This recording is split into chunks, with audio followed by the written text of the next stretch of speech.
Okay, the goal is to get this piece of lumber out to widen the doorway here, and it's been here for about 100 years.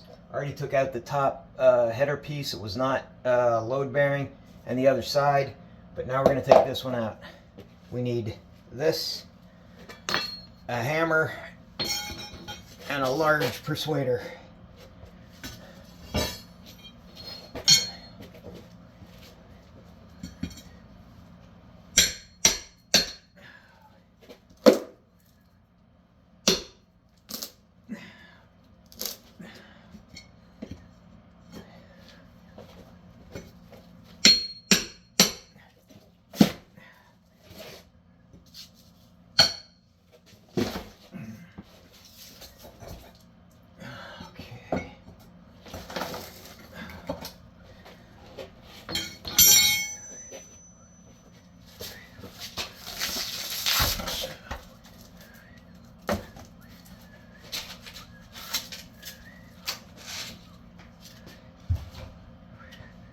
Okay, this is in two pieces. I didn't need the large pry bar because it was in two pieces, but we'll get this lower one too.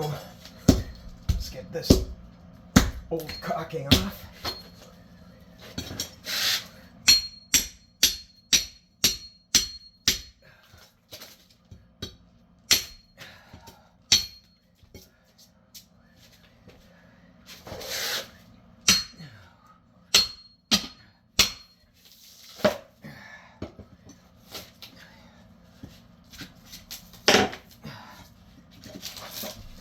Okay, not so bad.